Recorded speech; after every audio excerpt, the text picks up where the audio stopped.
From its massive open world to the sheer breadth of gameplay systems, The Legend of Zelda Breath of the Wild has received endless praise from all corners of the industry, pretty much since the day it launched 6 years ago.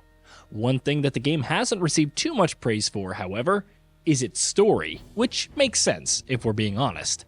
Story and storytelling aren't exactly the game's main focuses, and while there is plenty of narrative material that the game does go through throughout its runtime and plenty of rich lore and backstory that it establishes, those things always sort of remain in the background.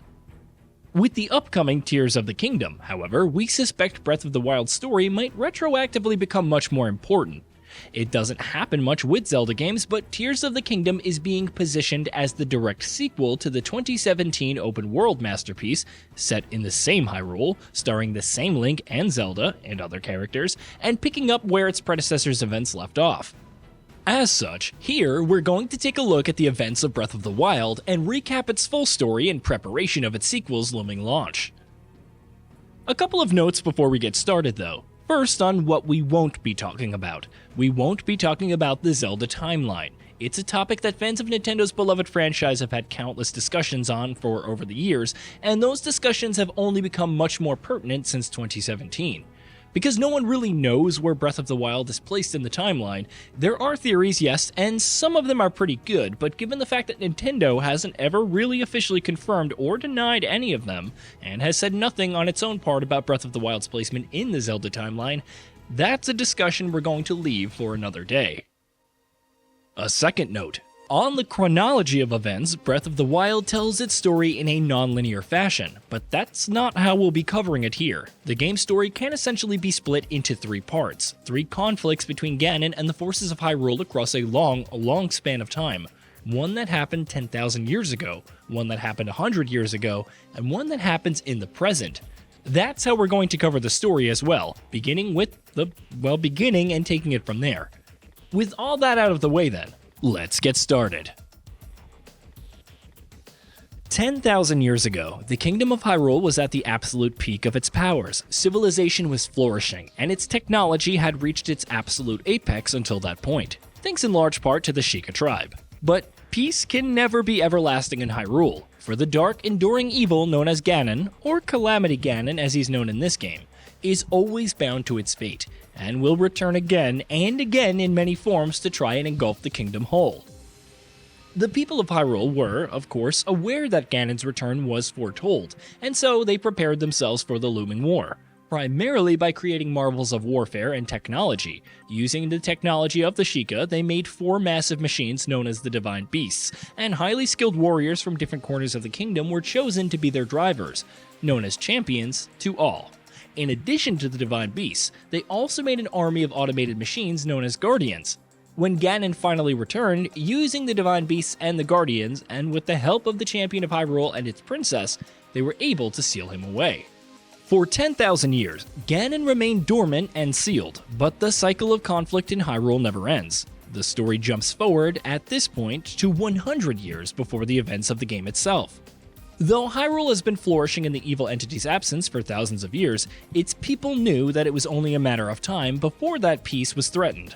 The kingdom's ruler, King Roam, knew that signs pointed to Ganon's imminent return, and to ensure that the kingdom was prepared to fight back against its powers, decided to follow the path of its ancient predecessors, which meant awakening their marvelous technologies that lay deep underground. The Divine Beasts and the army of Guardians were awakened again, and to operate them, 4 Guardians were chosen from all corners of the kingdom once more.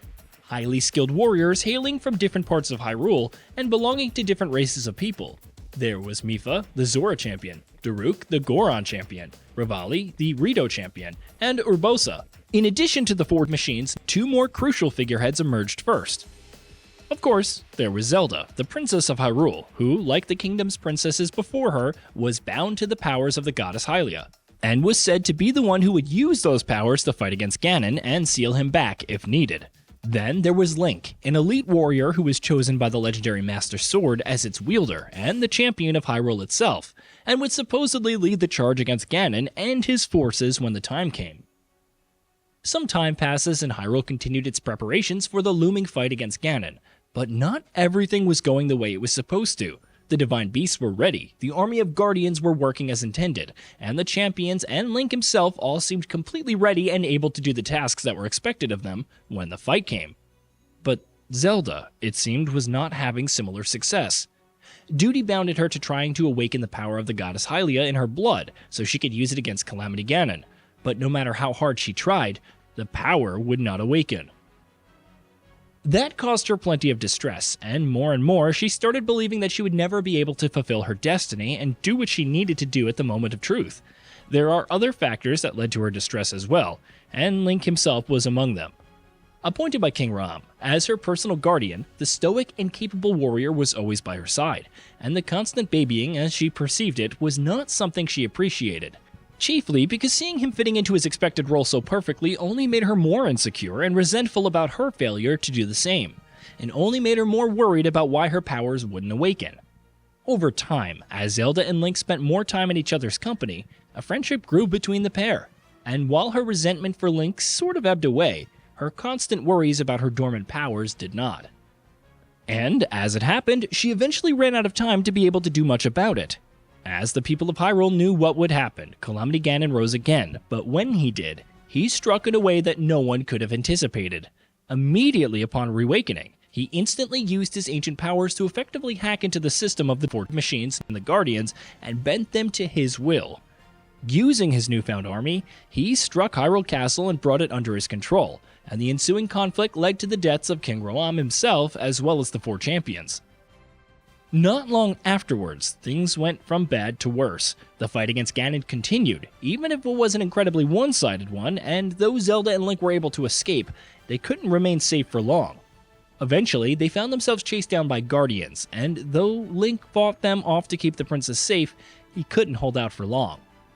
Heavily injured and right on the brink, just as he was about to be killed by more Guardians though, Zelda finally stepped up in front of him, and at that fateful moment, her powers finally awoke. Using her powers, she was able to protect Link and destroy all the Guardians in the vicinity. But Link, of course, still remained injured and barely hanging on to life. Here, Zelda set several crucial events in motion. Knowing that there was only one way to ensure that Link would live, she took him to the Shrine of Resurrection, where she knew he would remain for quite some time as his body healed. She then took the Master Sword from him and took it back to its resting place in the Korok Forest, placing it in its legendary pedestal in front of the Great Deku Tree. Finally, after all of that was done, she went to Hyrule Castle and used her powers to fight against Calamity Ganon, containing him within the castle itself, hoping that she would be able to hold off until Link woke up again and was strong enough to fulfill his duties. And though Link does wake up, it doesn't happen for a long time, which is where we jump forward in time again, and onto the immediate story of Breath of the Wild's present conflict. 100 years have passed, and Link finally awakens, finding himself in the Shrine of Resurrection. His memories are completely gone by this point though, so he has little to no idea of what transpired before he was injured and what it is that he's supposed to do now. He steps outside and looks at the ruins of the Kingdom of Hyrule, and soon afterwards he is met by the spirit of King Rome, who tells him about the kingdom's discovery of the divine beasts and the Guardians, its preparation for the fight against Calamity Ganon, Ganon's reawakening, and the chaos that ensued. King Rom tells Link that Zelda has held Calamity Ganon back and kept him contained to Hyrule Castle for a century, but her powers are now fading. It now falls to Link to ensure that he can not only save her, but also fight back against Ganon to ensure Hyrule's survival. Because if he's able to break free of Zelda's powers, he would quickly engulf Hyrule in its entirety and destroy the whole kingdom from top to bottom. From there, Link heads to the nearby Kakariko village, where he meets Impa, an old Sheikah woman and the village elder, who tells him that he must regain control of the four machines to help him in his fight against Ganon. That forms the bulk of Link's journey in Breath of the Wild. One after the other, he heads to different corners of Hyrule and regains control of the four machines. Within each of them, he fights against Ganon's corruption, frees the spirits of their dead champions, and reinstates them as the drivers of the divine beasts. For each of them, he also has help from key characters who have direct ties to the champions. To free the Zora champion Mipha, he receives help from her younger brother, Prince Sidon. To free the Goron champion Daruk, he receives help from his grandson Yunobo. To free the Rito champion Rivali, he receives help from Rito's warrior Tiba. And to free Narabosa, he receives help from the young Riju. All four champions are reinstated and are able to regain full control of the divine beasts, while also granting their own unique powers to Link.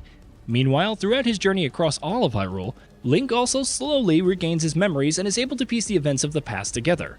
Finally, Link also headed to the Korok Forest to reclaim the Master Sword. With all of that out of the way, Link heads to Hyrule Castle for his final showdown with Calamity Ganon, and he arrives just in the nick of time. After 100 long years, Zelda's powers finally break, and she is no longer able to contain Ganon. The fight begins, and the Ford machines all strike at Ganon from a distance, weakening him, after which Link himself takes him on in battle. The furious fight culminates in a deadly showdown in Hyrule Field outside of the castle, where Link and Zelda together fight the evil entity's final and most powerful form, known as Dark Beast Ganon. With Zelda's help, Link is able to fire arrows of light at the beast, defeating him, after which Zelda uses her powers to seal him away for good. As Breath of the Wild ends, the spirit of the four champions and King Rhoam are finally able to pass on, their duties now fulfilled, while the Master Sword 2 seems to have stopped working. Knowing that there's still plenty of work ahead of them though, Link and Zelda set out together to ensure that they can restore Hyrule to its former glory. And that's where Breath of the Wild's story ends. Where things go from here, however, is completely up in the air. As you'd expect from any Zelda game, there's no shortage of theories floating about on what's going to happen in Tears of the Kingdom based on the few trailers it's received so far. But Nintendo itself has been keeping things pretty close to the chest, which means that we have little to no idea even of what the game's main narrative premise is going to be. It's also worth mentioning that direct story sequels really aren't something that this series does all too often. So we're more than a little curious to find out how things shake out when Tears of the Kingdom finally rolls around on May 12th.